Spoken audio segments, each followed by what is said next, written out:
سے پوچھ لے آئے جو مشکل پیش کوئی، آؤ علماء سے پوچھ لے۔ الحمدللہ رب العالمین والصلاة والسلام علی سید الانبیاء والمرسلین، اما بعد فاعوذ باللہ من الشیطان الرجیم، بسم اللہ الرحمن الرحیم۔ الصلاة والسلام علیک یا رسول اللہ، الصلاة والسلام علیک یا رسول اللہ، الصلاة والسلام علیک یا حبیب اللہ، الصلاة والسلام علیک یا حبیب اللہ، الصلاة والسلام علیک یا نبی اللہ، الصلاة والسلام علیک یا نبی اللہ، وعلی آلک واصحابک یا نور اللہ، وعلی آلک واصحابک یا نور اللہ۔ نثار تیری چہل پہل پر ہزار عیدیں ربیع الاول، سوائے ابلیس کے جہاں میں سبھی تو خوشیاں منا رہے ہیں۔ میٹھے میٹھے اسلام بھائیوں، الحمدللہ ماہ ربیع الاول کی ہر طرف دھوم ہے۔ الحمدللہ عاشقان رسول پیارے آقا علیہ الصلوۃ والسلام کے میلاد کا جو مہینہ ہے، اس کو دھوم دھام سے منانے میں سرگرداں ہیں، کوششیں کر رہے ہیں۔ الحمدللہ دارالافتاء اہل سنت کے سلسلے میں بھی میلاد شریف سے متعلق جو شریعت مطہرہ کے احکامات ہیں، اس حوالے سے جو بزرگان دین کے جو احوال ملتے ہیں، اقوال ملتے ہیں، انشاءاللہ اس سلسلے میں بیان کیے جائیں گے۔ آج کا سلسلہ جو آپ دارالافتاء اہل سنت کا ملاحظہ فرمائیں گے، بالخصوص ماہ میلاد منانے کے حوالے سے اور 12 ربیع الاول کا جو دن ہے، یا اسی طرح جو دیگر ایام منائے جاتے ہیں، ان کے ثبوت کے حوالے سے ان کا منانا کیسا ہے، ان کے حوالے سے جو باتیں کی جاتی ہے، کچھ اعتراضات کیے جاتے ہیں، انشاءاللہ ان کے بھی جوابات ہمارے مفتیان کرام دیں گے۔ آپ تمام اسلامی بھائی ہمارے ساتھ سلسلے میں شریک رہیے، انشاءاللہ بہت زیادہ علم دین حاصل کرنے کا موقع ملے گا۔ درود پاک کی فضیلت سنتے ہیں۔ نبی کریم صلی اللہ تعالی علیہ وآلہ وسلم نے ارشاد فرمایا، جس شخص نے مجھ پر ایک مرتبہ درود پاک پڑھا، اللہ تعالیٰ اس پر 10 رحمتیں نازل فرماتا ہے۔ صلو علی الحبیب صلی اللہ تعالی علی محمد صلی اللہ تعالی علیہ وآلہ وسلم۔ سوالات کی طرف بڑھتے ہیں۔ حضور ربیع الاول شریف کا مہینہ ہے، الحمدللہ 12 ربیع الاول نبی کریم علیہ الصلوۃ والسلام کی ولادت ہے، اس کو بھی منایا جاتا ہے۔ اسی طرح بزرگان دین کے ایام، بالخصوص صحابہ اکرام، جیسا کہ عمر فاروق رضی اللہ تعالیٰ عنہ کا دن منایا جاتا ہے، صدیق اکبر رضی اللہ تعالیٰ عنہ کا دن منایا جاتا ہے،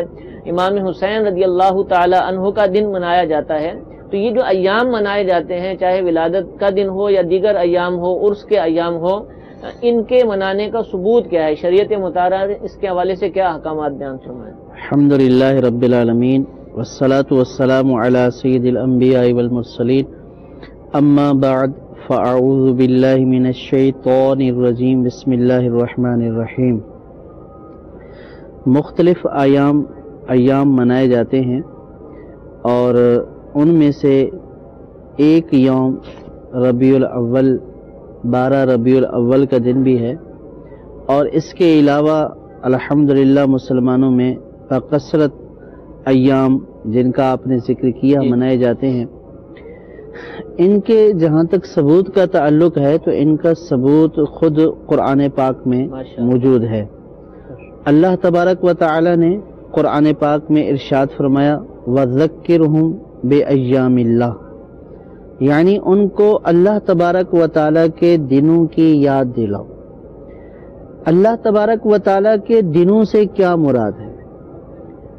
حضرت سیدنا ابن عباس رضی اللہ تعالی عنہ نے جو اس سے مراد لی ہے، وہ یہ ہے کہ ان ایام سے مراد وہ ایام ہیں کہ جن دنوں میں اللہ تبارک و تعالی کی نعمت کا نزول ہوا، یعنی جس دن اللہ تبارک و تعالی کی کوئی خاص نعمت نازل ہوئی، وہ دن ایام اللہ میں شامل ہے۔ صدر الافاضل مولانا نعیم الدین مراد آبادی رحمت اللہ تعالی علیہ اس آیت کی تفسیر میں فرماتے ہیں کہ ان ایام میں سب سے اہم جو ایام ہیں،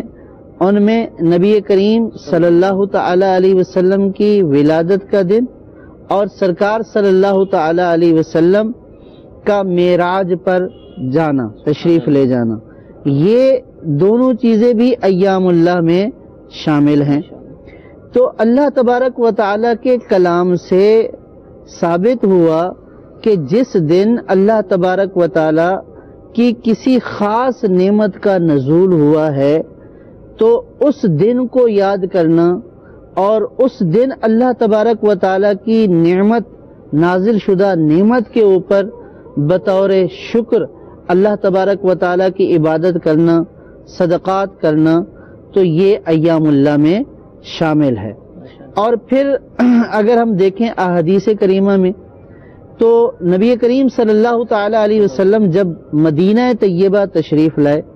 حضرت ابو موسیٰ اشعری رضی اللہ تعالی عنہ سے یہ روایت ہے، سرکار صلی اللہ تعالی علیہ وسلم جب تشریف لائے تو وہاں مدینے میں موجود یہود عاشورہ کے دن یعنی 10ویں محرم کے دن روزہ رکھا کرتے تھے۔ تو نبی کریم صلی اللہ تعالی علیہ وسلم نے وجہ پوچھی کہ یہ عاشورہ کے دن روزہ کیوں رکھتے ہیں؟ تو انہوں نے وجہ یہ بیان کی کہ اس دن یعنی 10ویں محرم کے دن اللہ تبارک و تعالی نے قوم بنی اسرائیل کو، حضرت موسیٰ علیہ الصلوۃ والسلام کو فرعون سے نجات عطا فرمائی، تو اس کے شکرانے کے طور پر اس 10ویں محرم کو ہم روزہ رکھتے ہیں۔ تو پتہ چلا کہ اس دن خاص اللہ تبارک و تعالیٰ کی رحمت اور نعمت کا نزول ہوا کہ اللہ تبارک و تعالیٰ نے بنی اسرائیل کو ایک بہت بڑی آفت سے نجات عطا فرمائی، تو اس کے شکرانے کے طور پر اس دن کو منایا جا رہا ہے روزہ رکھ کر۔ تو بزرگان دین کے جو ایام منائے جاتے ہیں تو بزرگان دین کا وجود یہاں اس کائنات میں ہم سب لوگوں کے لیے اور ان کے معاصرین کے لیے اور رہتی دنیا تک ان کا جو وجود ہے وہ ان دنیا والوں کے لیے، ہم سب کے لیے باعث برکت اور باعث رحمت ہے۔ تو جب ان کے ایام آتے ہیں تو اہل سنت اللہ تبارک و تعالیٰ کی بارگاہ میں بطور شکرانہ، بطور نیاز مندی اللہ تبارک و تعالیٰ کا شکر ادا کرتے ہیں کہ یا رب کریم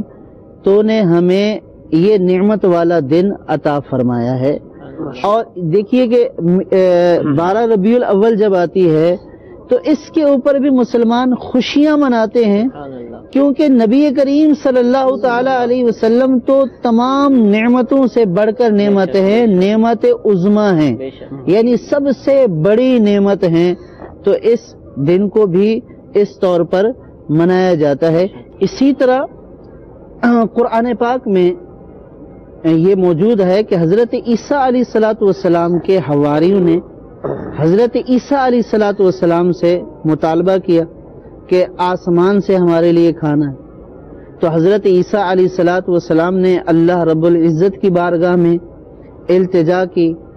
اے اللہ ہمارے اوپر دسترخوان کا نزول فرما آسمانوں سے، تاکہ اس دسترخوان کے نزول والا دن ہمارے اگلوں کے لیے اور ہمارے پچھلوں کے لیے یہ عید کا دن ہو جائے۔ تو یہ دن یہ خصوصی اللہ تبارک و تعالیٰ کی نعمت کے نزول کا دن ہے۔ حضرت عیسیٰ علیہ الصلوۃ والسلام فرما رہے ہیں کہ ہمارے اولین و آخرین کے لیے یہ عید کا دن بن جائے۔ تو اس سے پتہ چلا کہ جس دن بھی اللہ تبارک و تعالیٰ کی نعمت کا نزول ہوا وہ دن باعث برکت ہوتا ہے، باعث رحمت ہوتا ہے، خوشی کا دن ہوتا ہے، اور مسلمان قرآن و احادیث کے انہی فرامین کو دیکھتے ہوئے ان ایام کو مناتے ہیں،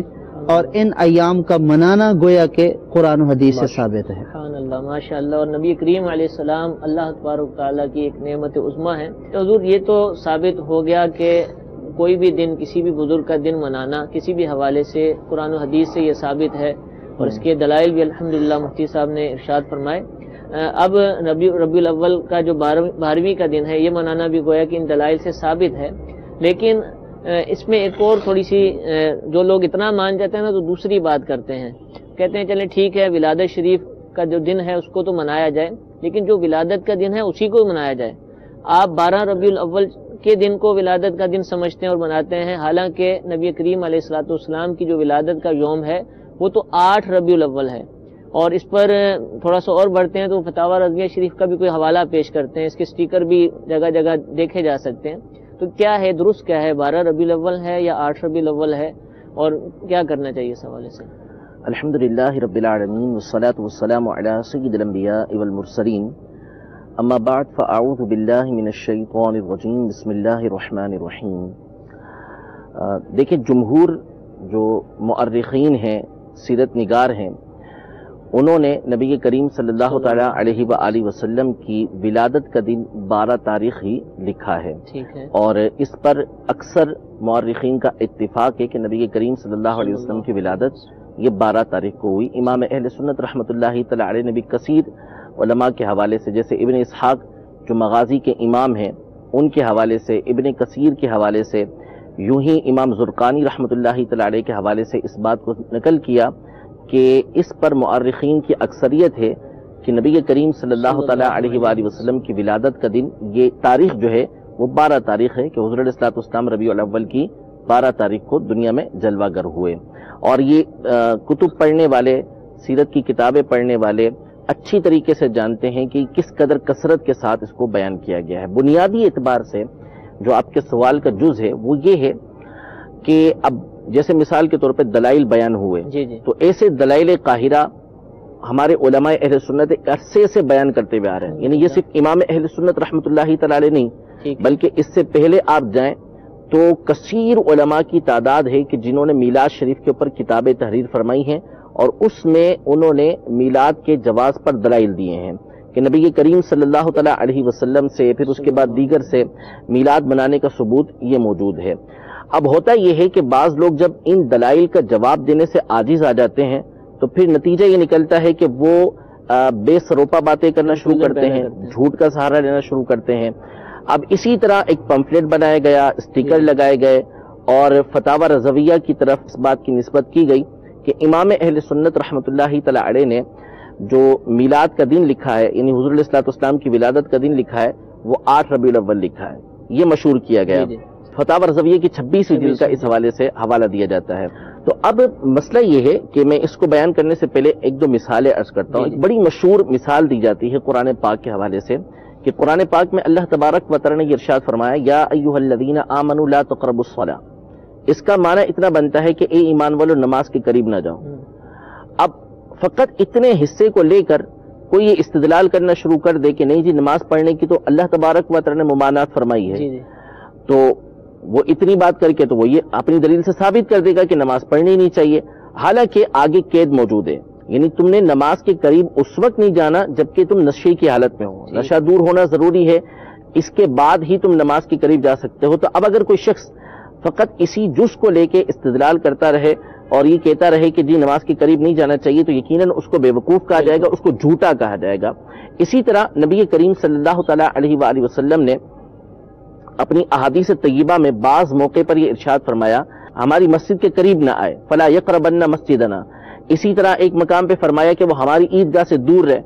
اب فقط اسی کو کوئی لے اور کہے کہ جی نبی کریم صلی اللہ علیہ وسلم نے فرمایا ہے کہ مسجد کے قریب ہی نہیں جانا چاہیے، اسی طرح یہ لے اور کہے کہ عیدگاہ کے پاس ہی نہیں جانا چاہیے، لہذا عید کی نماز پڑھنی نہیں ہے، نماز ادا کرنی نہیں ہے، تو اس سے یہ کہا جائے گا کہ آپ ماقبل کو تو دیکھیے کہ پہلی بات کیا کہی گئی ہے کہ حضور علیہ الصلوۃ والسلام نے مسجد میں آنے سے اس وقت منع فرمایا کہ پہلے الفاظ ہیں کہ من اکل من ہذہ الشجرہ، کہ جس نے اس لہسن کے درخت سے کھایا ہے تو وہ اس کھانے کے بعد مسجد کے پاس نہیں آئے گا، کہ منہ سے بو آ رہی ہے، بدبو آ رہی ہے، تو مسجد کے پاس آنا اس کا منع ہوگا۔ اسی طرح ناراضی کا اظہار اس شخص کے لیے کیا کہ جو استطاعت کے باوجود قربانی نہیں کرتا، اس کے لیے فرمایا کہ وہ ہماری عیدگاہ کے پاس نہ آئے، اور یہ بھی بطور تحدید کے، بطور ڈرانے کے اور وعید بیان کرنے کے لیے ہے۔ تو فقط اس کو لے کے کوئی استدلال کرنا شروع کر دے تو ظاہر سی بات ہے کہ یہ ایک جھوٹ کا سہارا لینا ہوگا۔ تو یہی بات ان حضرات نے یہ کی کہ جب دلائل کے جوابات دینے سے وہ عاجز آ گئے تو اب انہوں نے جھوٹ کا سہارا لیا، ایک غلط انداز اختیار کیا کہ جی فتاوی رضویہ کے اندر تو یہ موجود ہے کہ اعلیٰ حضرت امام اہل سنت نے یہ ارشاد فرمایا ہے کہ 8 تاریخ یہ پیدائش کا دن ہے۔ تو اگر فتاوی رضویہ کے اس مقام کو اٹھا کے کوئی بھی دیکھ لے، اس مقام پہ امام اہل سنت نے نبی کریم صلی اللہ تعالی علیہ وآلہ وسلم کی ولادت کے حوالے سے علماء کے اقوال لکھے ہیں کہ یہ اقوال ہیں علماء کے کہ نبی کریم صلی اللہ علیہ وسلم کی ولادت 2 تاریخ کو ہوئی، 8 تاریخ کو ہوئی، 17 تاریخ کو ہوئی، 12 تاریخ کو ہوئی. اس طرح مختلف اقوال لکھے ہیں کہ علماء یہ ارشاد فرماتے ہیں کہ یہ اقوال ہے. اور اسی سے متصل پھر امام اہل سنت رحمۃ اللہ تعالی علیہ نے مورخین کے حوالے سے، سیرت بیان کرنے والوں کے حوالے سے اس بات کو تحریر فرمایا کہ صحیح جو بات ہے، صحیح جو تاریخ ہے جس پر اتفاق ہے، جس کے اوپر اکثر ہیں، جس پر جمہور ہیں، وہ یہ ہے کہ وہ 12 تاریخ ہے. تو اب اس جس کو تو لے لیا کہ مختلف اقوال ذکر کیے ہیں جس میں سے 8 تاریخ بھی ہے، لیکن آگے امام اہل سنت بیان کیا کر رہے ہیں اس کو لیے بغیر چھوڑ دیا. اپنا موقف کیا ہے؟ بالکل. تو یہ تو جھوٹ کا سہارا ہوا نا، کہ اس طرح جھوٹ کا سہارا لے کے تو اس کا مطلب ہے کہ آپ نے ہار مان لی کہ آپ کے پاس ان دلائل کا جواب نہیں ہے کہ جن کے ذریعے سے میلاد کا ثبوت ہوتا ہے، ولادت کے دن خوشی منانے کا ثبوت ہوتا ہے، ان کا آپ جواب نہیں دے سکتے، اس لیے آپ جھوٹ کا سہارا لے رہے ہیں. ایسا کوئی موقف امام اہل سنت کا نہیں ہے. آپ نے اقوال ذکر کیے ہیں اور اپنا موقف جو جمہور مورخین کا ہے وہ یہی بیان کیا کہ 12 تاریخ کو نبی رحمت صلی اللہ تعالی علیہ وآلہ وسلم کی ولادت ہوئی ہے. اور ماشاءاللہ جو امت مسلمہ ہے اس کا بھی عمل اسی پر نظر آتا ہے. 12 ربیع الاول ساری دنیا کے اندر جو ہے وہ اسی پر عمل ہے. اور یہاں ایک بات یہ بھی عرض تھوڑا آپ ہی خود ہی کر دو کہ اصل اختلاف 12 اور 8 کا نہیں ہے. اگر کسی کے نزدیک 8 ہی معتبر ہے تو 8 کو ملا دینا. اگر بالفرض چلیں مان لیں 8 تاریخ ہے تو 8 تاریخ کو بتا کے آپ ثابت کیا کرنا چاہ رہے ہیں؟ اگر آپ یہ مانتے ہیں کہ دن منانا ٹھیک ہے تو پھر ٹھیک ہے، آپ 8 تاریخ کو خوشیاں منائیں. لیکن ایسے لوگ 8 تاریخ کو بھی خوشیاں مناتے نہیں. اصل مقصد لوگوں کے دل کے اندر وسوسے ڈالنا، لوگوں کو تشویش کے اندر مبتلا کرنا ہے. ورنہ وہ 8 اور 12 سے ان کا کوئی تعلق نہیں کہ 8 تاریخ کو ولادت تھی یا 12 تاریخ کو ولادت تھی. اصل مقصد لوگوں کو جشن ولادت سے یہ دور کرنا ہے. اللہ تعالیٰ ہمیں حفاظت فرمائے. اور اصل مقصد جشن ولادت سے دور کرنا ہے. یہ کہتے ہیں کہ جشن ولادت منانا بدعت ہے، اور بھی عبادات ہیں یا دیگر معاملات ان میں بھی لفظ بدعت بولتے ہیں. اس کو بھی بدعت کہا جاتا ہے. بدعت ہوتی کیا ہے اور کیا واقعتاً جشن ولادت بدعت ہے اور اس پر حکم بدعت لگے گا یا نہیں لگے گا؟ بدعت کہتے ہیں نئی چیز کو، نئی ایجاد کو. لغوی طور پر اس کا معنی نئی چیز، نئی ایجاد، یہ بدعت کہلاتی ہے. لیکن اصطلاح میں جو باقاعدہ دین اسلام کے اندر لفظ بدعت استعمال ہوتا ہے اور کسی عمل یا فعل کو بدعت کہا جاتا ہے تو اس سے مراد وہ عمل، وہ فعل کہ نبی کریم صلی اللہ تعالی علیہ وآلہ وسلم کی سنت کے خلاف و سنت کو مٹا دے. ٹھیک ہے. یا ایسا عمل، ایسا طریقہ کار جو حضور صلی اللہ تعالی علیہ وآلہ وسلم کے زمانہ اقدس میں نہیں ہوا تھا،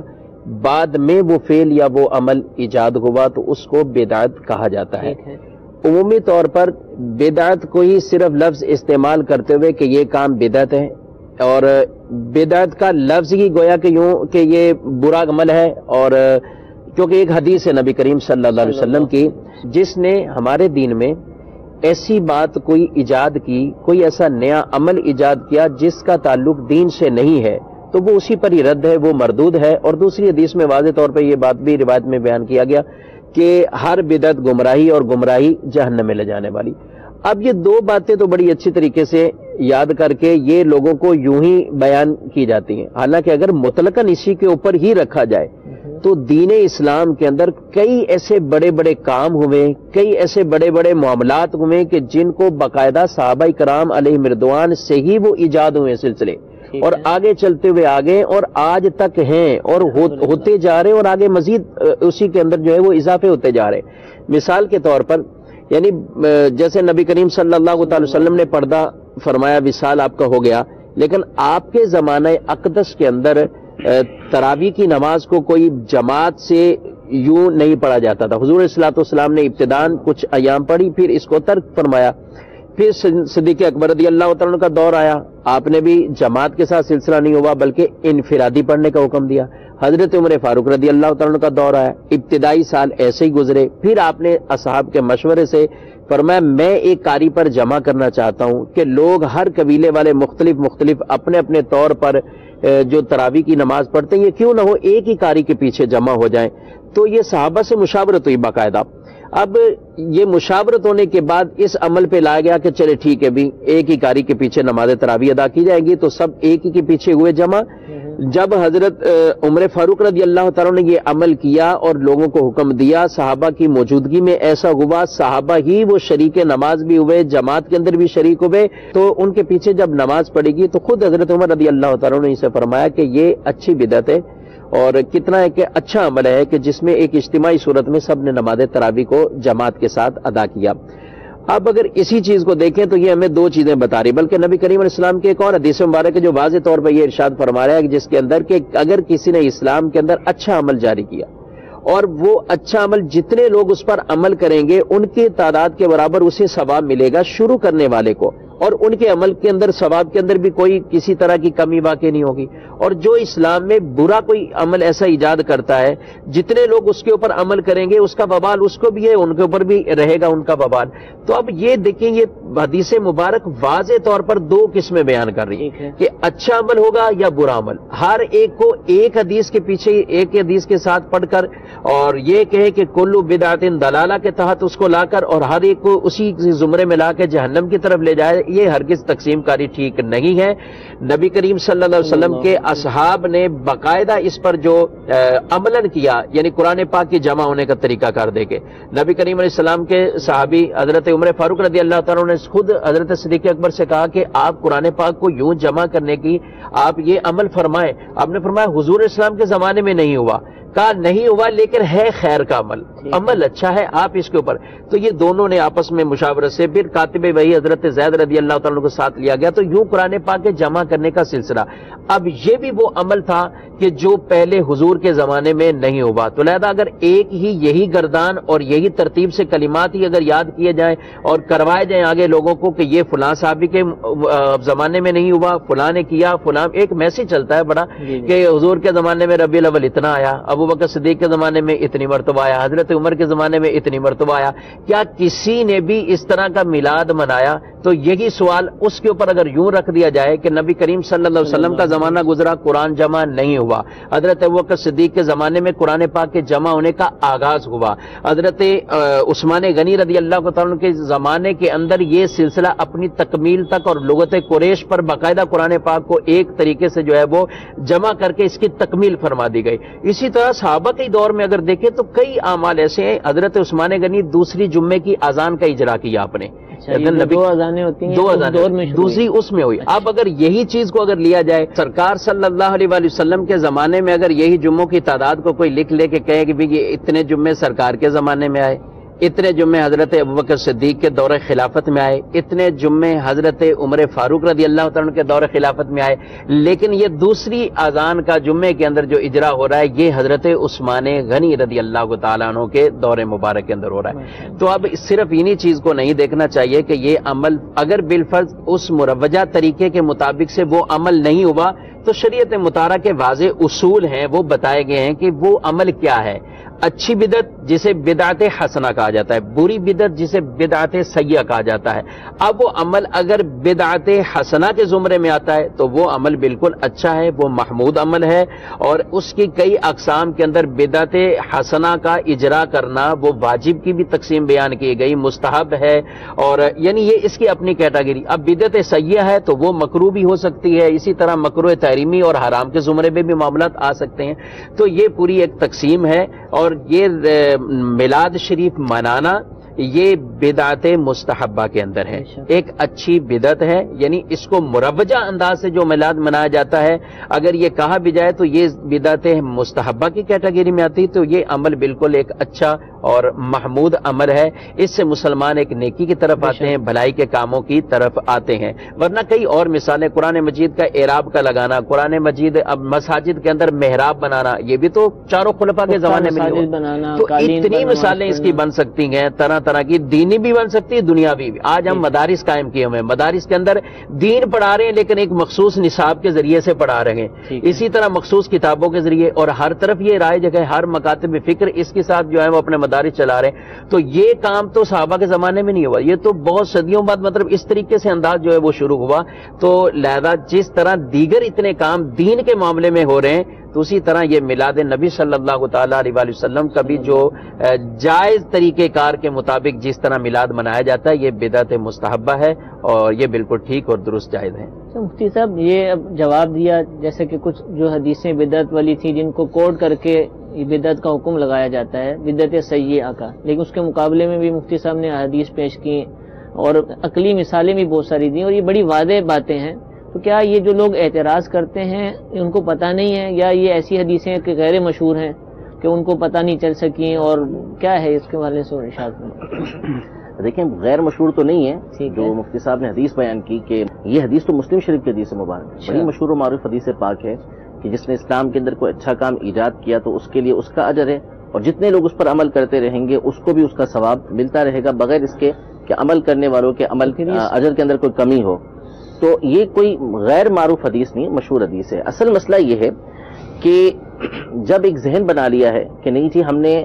اس کو بدعت کہنا ہی ہے اور بدعت قبیحہ کہنا ہے, بدعت سیئہ کہنا ہے, تو پھر اس کے بعد نتیجہ یہ نکلتا ہے کہ اس طرح کی احادیث سے یہ چشم پوشی کر لی جاتی ہے.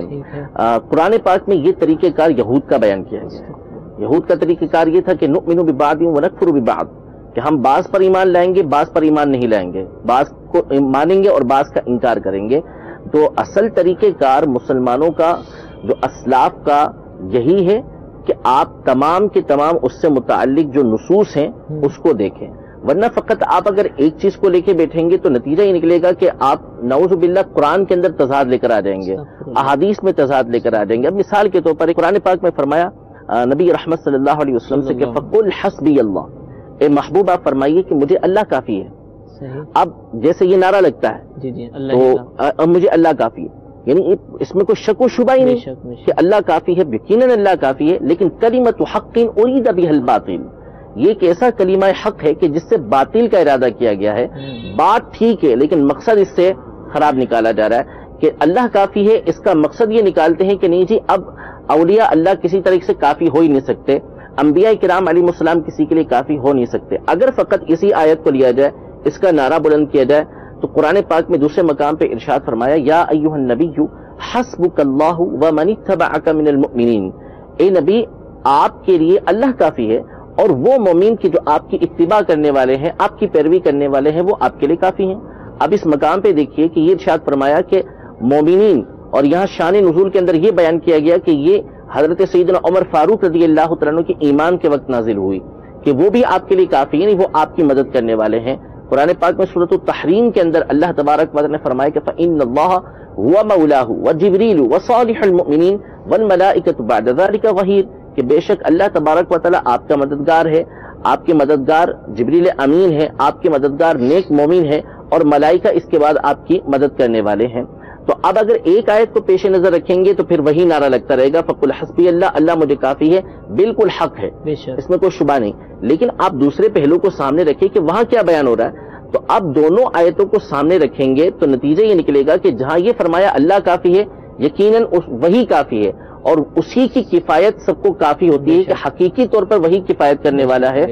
جہاں دوسرا بیان ہوا اس سے مقصد ہے کہ وہ مجازی طور پر اللہ تبارک و تعالیٰ کی دی ہوئی قدرت سے وہ کفایت کرنے والے ہیں, اللہ تبارک و تعالیٰ کی دی ہوئی مدد سے, اللہ تبارک و تعالیٰ کی عطا سے وہ دوسروں کی مدد کرتے ہیں, کفایت کرتے ہیں. تو اسی طرح یہ جو بدعت کے حوالے سے بیان کیا گیا کہ جہاں پہ یہ فرمایا کلو بدعۃ ضلالہ, کہ ہر بدعت دلالت ہے, تو اس کا مقصد یہ نہیں ہے. آپ تمام شبہات کو اٹھا کے دیکھ لیں, محدثین نے اس کی شرح کے اندر واضح طور پہ لکھا کہ کلو بدعۃ ای مکروہۃ, یعنی یہاں پہ بدعت سے مراد بدعت مکروہہ, بدعت سیئہ مراد ہے. وجہ اس کی یہ ہے کہ دیگر احادیث طیبہ کے اندر نئے کام ایجاد کرنے کی اجازت دی گئی ہے. اگر آپ فقط ایک حدیث کو لے کے نعرہ بلند کریں گے تو پھر دوسری احادیث طیبہ کو آپ کہاں لے کر جائیں گے. تو اس لیے مکمل چیز کو سامنے رکھ کے پھر عقیدہ اور نظریہ یہ بیان کرنا چاہیے.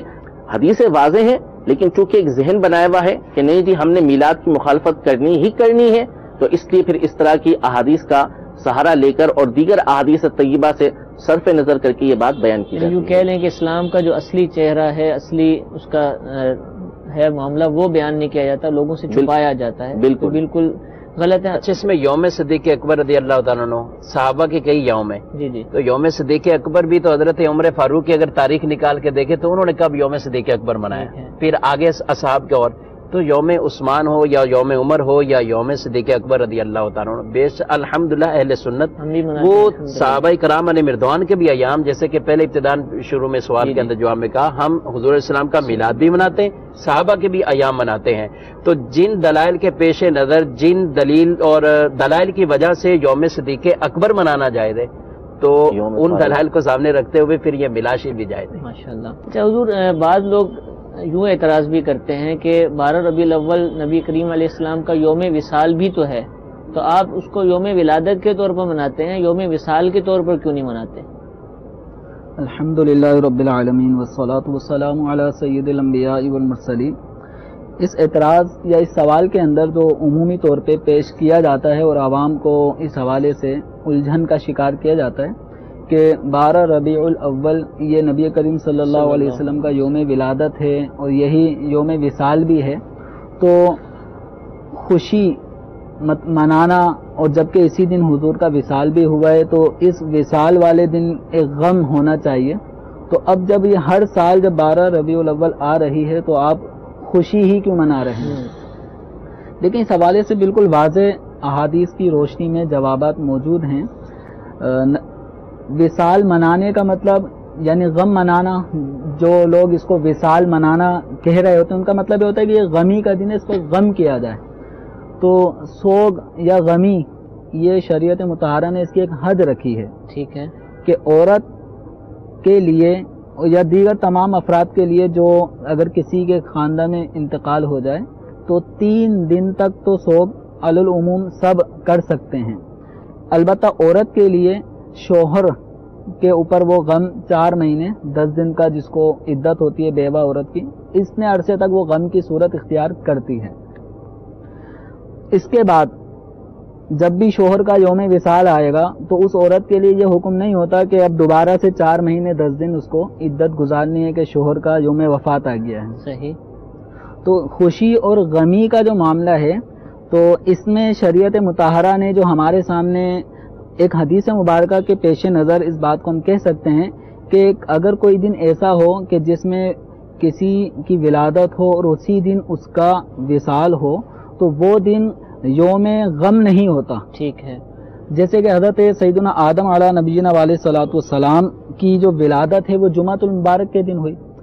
اس میں کثیر احادیث میں یہ مضمون موجود ہے، خود سنن ابو داؤد شریف میں یہ حدیث ہے، نبی کریم رؤوف الرحیم صلی اللہ علیہ وسلم نے ارشاد فرمایا ان من افضل ایامکم یوم الجمعۃ،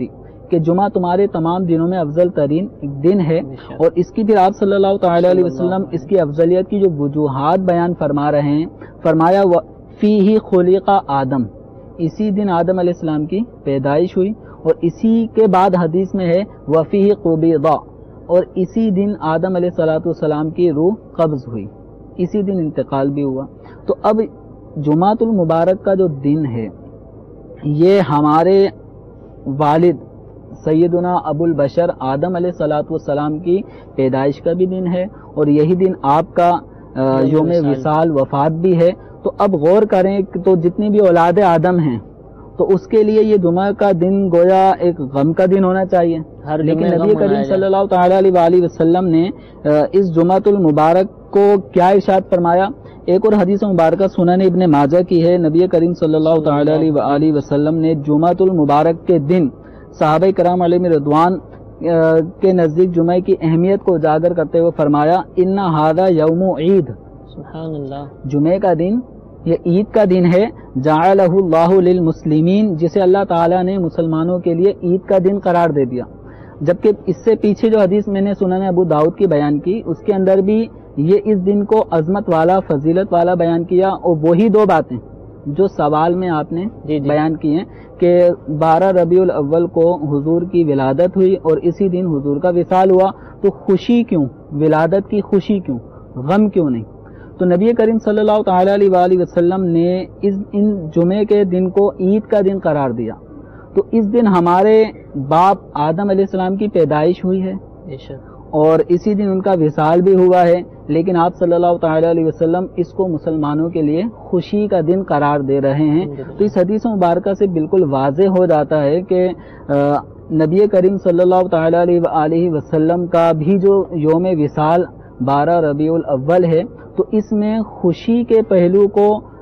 چھوڑ کر غمی کے پہلو کو اختیار کر لینا، جس طرح جمعے کے دن آدم علیہ السلام کے یوم ولادت اور یوم وصال میں خوشی کے پہلو کو رکھا گیا ہے، غمی کے پہلو کو نہیں رکھا گیا۔ اب ہم جمعے کے دن کریں کیا؟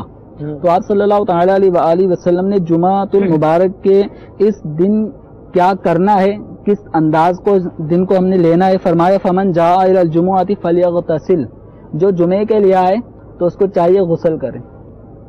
غمی کے دن کوئی غسل تو نہیں کیا جاتا، ٹھیک ہے، غسل کرے۔ وَإِنْ كَانَ طِيب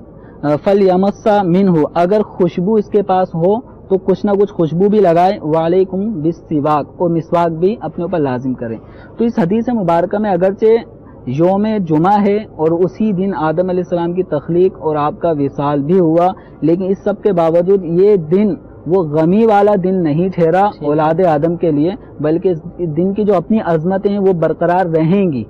تو اسی طرح 12 ربیع النور شریف، 12 ربیع الاول یوم ولادت بھی ہے، یوم وصال بھی ہے، اس کے باوجود ہم غمی کا چونکہ ایک مخصوص ٹائم پیریڈ ہے، تو اس مخصوص ٹائم پیریڈ تک ہی جو سرکار دو عالم صلی اللہ تعالی علیہ وسلم کا وصال ظاہری ہوا، صحابہ کرام علیہم رضوان نے اسی کے مطابق ایک غم کی جتنی کیفیت منانے کا شریعت نے حکم دیا تھا، صحابہ کرام علیہم رضوان نے منایا۔ ازواج مطہرات نے عدت کے جو ایام تھے وہ پورے کیے ہیں، لیکن اب امت مسلمہ کی تمام عورتوں پہ کوئی 12 ربیع الاول آتے ہی اتنا کہ سوگ والے معاملات نہیں ہوتے، نہ ہمیں 3 دن تک کوئی ایسا غم کرنے کا اب حکم ہے، تو لہذا یہ سوال ہی بیجا ہے۔ تو حضور یہ ارشاد فرمائیے کہ 12 ربیع الاول، یہ تو ہم نے الحمدللہ دلائل سنے کہ 12 ربیع الاول یوم ولادت ہے اور اس کو خوشی منانی ہے، لیکن یوم ولادت تو اس وقت تھا جب نبی کریم علیہ الصلوۃ والسلام تشریف فرما ہوئے، دنیا میں جلوہ گر ہوئے، تو بس اسی سال خوشی ہونی چاہیے تھی، یا ہر سال؟ اب اس سال بھی 12 ربیع الاول آئے گی تو خوشیاں منائیں گے، اگلے سال آئے گی، اس سے اگلے سال آئے گی، تو یہ ہر سال کا کیا معاملہ ہے؟ دیکھیں، عقل و نقل کے خلاف ہے۔ یعنی اگر آپ نقلی دلائل یعنی جو قرآن و حدیث میں موجود ہیں ان کو دیکھیں گے اور عقل کے اعتبار سے بھی دیکھیں گے، تو دونوں اعتبار سے یہ اعتراض بالکل بیجا اور غلط ہے۔ کہ اول تو ہم آتے ہیں حدیث کے اعتبار سے، مسلم شریف کی مشہور حدیث مبارکہ، نبی کریم صلی اللہ علیہ وسلم ہر پیر کو روزہ رکھتے تھے۔ سوال کیا گیا کہ آپ ہر پیر کو روزہ کیوں رکھتے ہیں؟ آپ نے وجہ بیان کی کہ فیہ ولدت، اسی دن میں پیدا ہوا، وفیہ انزل علیہ، اور یہی دن تھا کہ جس میں مجھ پر وحی یعنی پہلی وحی مجھ پر نازل ہوئی۔ نبی کریم صلی اللہ علیہ وسلم نے گویا کہ اس اعتراض کا خود ہی جواب ارشاد فرما دیا کہ بھئی پیدائش تو پہلے پیر کو ہوئی تھی، ایک ہی دفعہ، اب ہر پیر کے دن کیوں روزہ رکھا جا رہا ہے؟ ہر پیر کے دن روزہ رکھ کے اس دن کو منایا جا رہا ہے۔ پہلی وحی تو پیر کے دن نازل ہو گئی تو وہ خوشی کا دن تھا، اب ہر پیر کو اسی انداز میں روزہ رکھنا، یہ کہاں کی خوشی کا انداز ہوا؟ تو نبی کریم صلی اللہ تعالی علیہ وسلم نے خود ہی ارشاد فرما دیا کہ جب وہ اس دن خوشی مل گئی تو گویا کہ وہ دن جب بھی آئے گا وہ خوشی والا دن ہے۔ قرآن پاک میں اللہ تبارک و تعالی نے سورۃ القدر کی فضیلت بیان فرمائی کہ انا انزلناہ فی لیلۃ القدر، اس قرآن کو ہم نے لیلۃ القدر کے اندر نازل فرمایا۔ تم کیا جانو کہ لیلۃ القدر کیا ہے؟ لیلۃ القدر خیر من الف شہر، کہ لیلۃ القدر جو ہے وہ 1000 مہینوں سے افضل ہے۔ اب قرآن کا جو نزول ہوا لیلۃ القدر میں کب ہوا؟ وہ تو ایک ہی مرتبہ ہوا، صحیح، ایک ہی مرتبہ قرآن نازل ہوا، یا قرآن کے نزول کی ابتدا ہوئی، یا دیگر اقوال کے مطابق لوح محفوظ سے پہلے آسمان پر قرآن پاک نازل کیا گیا، وہ تو ایک ہی مرتبہ ہوا۔ اب ہر سال لیلۃ القدر کو یہ منایا جا رہا ہے، اس کو احادیث کی روشنی کے اندر تلاش کیا جا رہا ہے۔ تو خود احادیث طیبہ کے اندر موجود ہے کہ لیلۃ القدر کو آخری عشرے کی طاق راتوں کے اندر تلاش کرو، حالانکہ نزول قرآن تو ایک ہی مرتبہ ہوا تھا، لیکن اس کے باوجود ہمیں حکم یہ ہو رہا ہے کہ ہم نے ہر دفعہ ڈھونڈنی ہے اور یہ فضیلت ہم نے حاصل کرنی ہے۔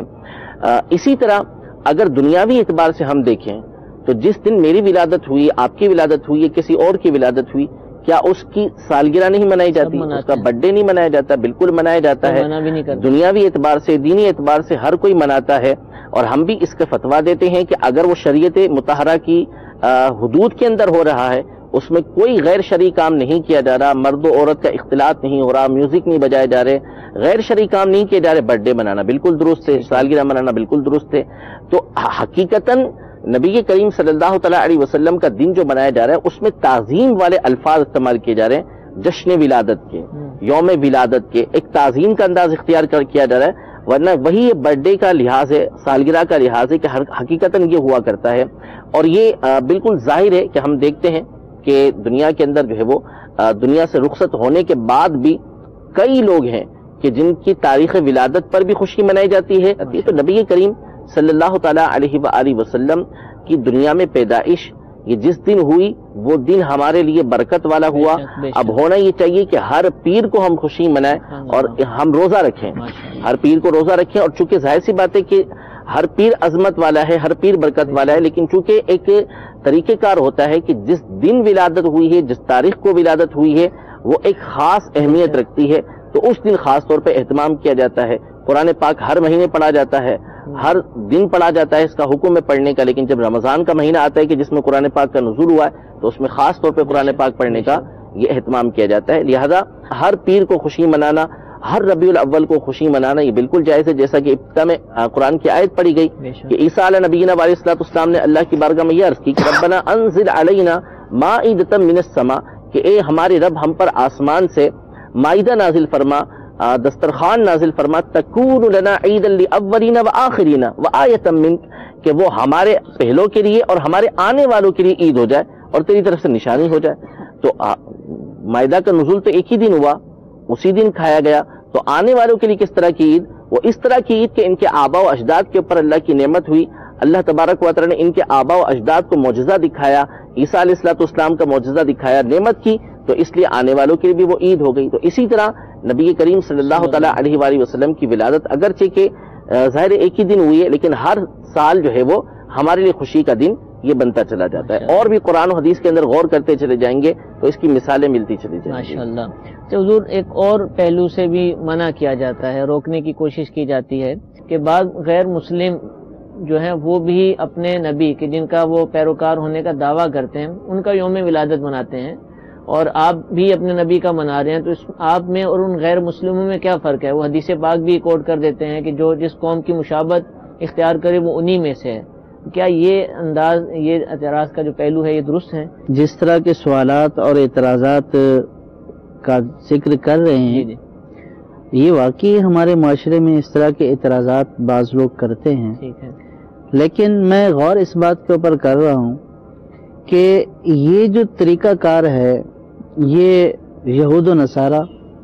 اور منافقین کا طریقہ کار تھا کہ وہ مسلمانوں کے ذہنوں میں شبہات اسلام سے متعلق، پیغمبر اسلام سے متعلق شبہات پیدا کیا کرتے تھے۔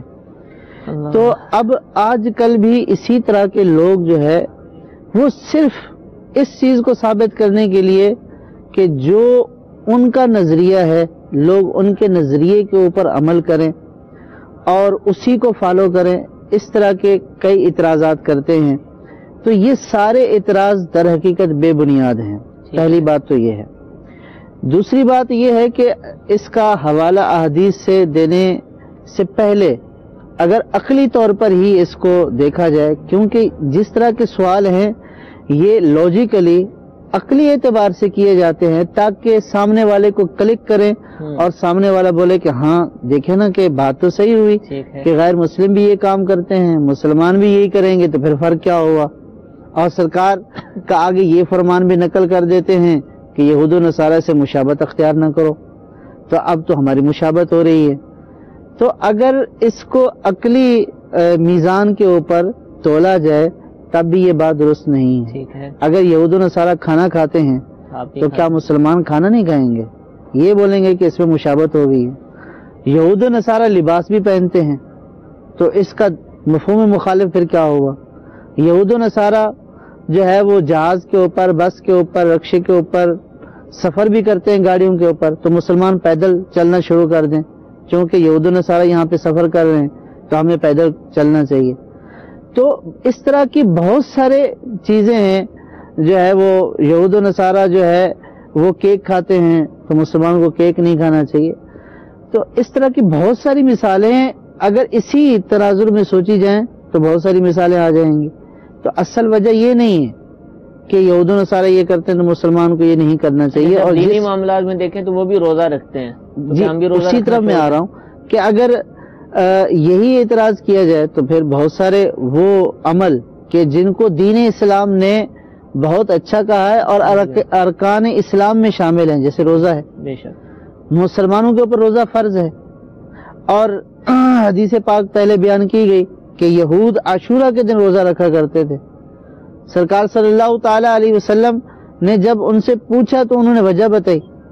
سرکار صلی اللہ تعالی علیہ وسلم نے صحابہ کرام رضوان اللہ تعالی علیہم اجمعین سے یہ نہیں فرمایا کہ یہود یہ کام عاشورہ والے دن کرتے ہیں لہذا آج کے بعد کسی مسلمان نے عاشورہ کے دن روزہ نہیں رکھنا کہ مشابہت ہو جائے گی. نہیں، یہ نہیں ارشاد فرمایا، بلکہ یہ ارشاد فرمایا کہ ہم حضرت موسیٰ علیہ الصلوۃ والسلام کے زیادہ جو ہے وہ چاہنے والے ہیں، ہم اس بات کے زیادہ حقدار ہیں کہ ہم روزہ رکھیں. بلکہ اس طور پر سرکار صلی اللہ تعالی علیہ وسلم نے 2 روزے رکھنے کا حکم ارشاد فرمایا کہ یہاں اب مشابہت ختم ہو گئی کہ وہ 1 روزہ رکھتے ہیں آپ 2 رکھیں، ان کی مشابہت اختیار نہیں کریں. تو اس حدیث پاک سے کیا ثابت ہوا؟ اس حدیث پاک سے یہ ثابت ہوا کہ ایسا کام کہ جس کو اسلام نے کرنے کا حکم ارشاد فرمایا ہے، اگر اس کو غیر قوم یا غیر مذہب والے کرتے ہیں تو اس کا مطلب یہ نہیں ہے کہ مسلمان اس کو کرنا چھوڑ دیں. اب اگر ہم حدیث پاک کے اعتبار سے دیکھیں، یعنی نقلی اعتبار سے دیکھیں، ایک تو حدیث پاک بیان ہوئی، دوسرا مشکات شریف کی حدیث پاک ہے کہ حضرت زید رضی اللہ تعالیٰ عنہ ارشاد فرماتے ہیں کہ سرکار صلی اللہ تعالی علیہ وسلم نے مجھے سریانی زبان سیکھنے کا حکم ارشاد فرمایا. اب اگر یہ دیکھا جائے کہ سریانی زبان کس کی ہے، وہ ہمارے اعتبار سے غیر مسلموں کی زبان تھی، لیکن سرکار صلی اللہ تعالی علیہ وسلم نے اس کے سیکھنے کا حکم ارشاد فرمایا. اسی طرح دوسری حدیث پاک میں کہ سرکار صلی اللہ تعالی علیہ وسلم نے مجھے یہود سے تحریر سیکھنے کا حکم ارشاد فرمایا.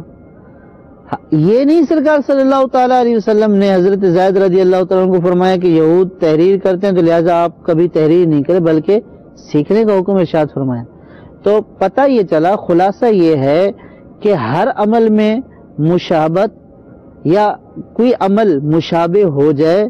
تو وہ برا نہیں ہوتا. جو عمل دین اسلام میں کار خیر ہے، جس کو اسلام نے بہترین عمل قرار دیا ہے، اگر اس بہترین عمل کو دیگر لوگ بھی کرتے ہیں تو ان کے کرنے سے جو مسلمانوں والا کام ہے وہ منع نہیں ہو جاتا ہے. تو لہٰذا اگر غیر مسلم جن انبیاء کو جو ہے وہ فالو کرنے کا دعویٰ کرتے ہیں، اگر وہ ان کا یوم ولادت مناتے ہیں تو اب مسلمانوں کو اس کار خیر سے، یعنی نبی کریم صلی اللہ تعالی علیہ وسلم کی ولادت کا دن منانے سے منع نہیں کیا جائے گا. اگر اس اعتبار سے دیکھیں تو اس وقت غیر مسلم قومیں چیریٹی میں آگے ہیں، یعنی جس طرح وہ صدقات اور خیرات کرتے ہیں، اپنے جو ہے وہ یتیموں، مسکینوں اور اس طرح کے لوگوں کو دیتے ہیں جس کو وہ چیریٹی بولتے ہیں. تو اگر اس اعتبار سے دیکھیں تو پھر ہمارے ہاں صدقہ، زکوٰۃ، خیرات سب منع ہو جانا چاہیے کہ وہ تو وہ کر رہے ہیں، ہم بھی وہی کر رہے ہیں. تو ایسی بات نہیں ہے. جو کار خیر ہے، جس کا دین اسلام نے حکم دیا یا جس کا ثبوت قرآن و حدیث سے ہے، اس کے کرنے کے اوپر یہ نہیں کہا جائے گا کہ وہ کرتے ہیں تو ہم بھی نہ کریں. تو یوم ولادت منانے کی جو اصل ہے وہ قرآن و حدیث سے ثابت ہے. تو اس لیے اگر مسلمان یہ کرتے ہیں تو مسلمانوں کا یہ کرنا بالکل جائز ہے. اور اس طرح کے شکوک و شبہات پیدا کرنے والے در حقیقت مسلمانوں میں انتشار اور افتراق کی ہوا کو عام کرتے ہیں، مسلمانوں کو لڑانے کی کوشش کرتے ہیں. اور یہی وجہ ہے کہ ایک عام مسلمان جو ہے وہ تذبذب کا شکار نظر آتا ہے کہ یہ بھی بظاہر مسلمان، یہ بھی بظاہر مسلمان. تو عام مسلمانوں کو مشورہ یہ ہے کہ وہ صحیح علماء اہل سنت کے دامن کو تھامیں، ان کی کتب کا مطالعہ کریں، ان کے بیانات کو سنیں تو انشاءاللہ ان کے بیانات سے، ان کی کتب سے جو روشنی ملے گی وہی حقیقی روشنی ہے۔ میٹھے میٹھے اسلامی بھائی، الحمدللہ آج کے سلسلے کے اندر دارالافتاء اہل سنت کے مفتیان کرام نے جس انداز سے 12 ربیع الاول کا دن ہو یا کوئی اور بزرگان دین کے ایام ہو، ان کو منانے کے حوالے سے جو دلائل پیش کیے، الحمدللہ امید ہے کہ ان کو سننے کے بعد اگر کسی کے ذہن میں کوئی شک یا کوئی کنفیوژن ہوگی تو انشاءاللہ دور ہو چکی ہوگی، اور اللہ کی رحمت سے امید ہے کہ وہ اس سلسلے کو سننے کے بعد جو ہے اس پیارے پیارے دن کو بڑی دھوم دھام سے منانے کی نیت بھی کر چکا ہوگا۔ اللہ تعالیٰ ہم سب کو جشن ولادت کو دھوم دھام سے منانے کی توفیق عطا فرمائے۔ اللہ تعالیٰ ہم سب کو عمل کی توفیق عطا فرمائے، آمین بجاہ النبی الامین۔ صلو علی الحبیب صلی اللہ تعالی علی محمد صلی اللہ علیہ وسلم۔ گزارے کیسے زندگی، آؤ علماء سے پوچھ لے، آئے جو مشکل پیش کوئی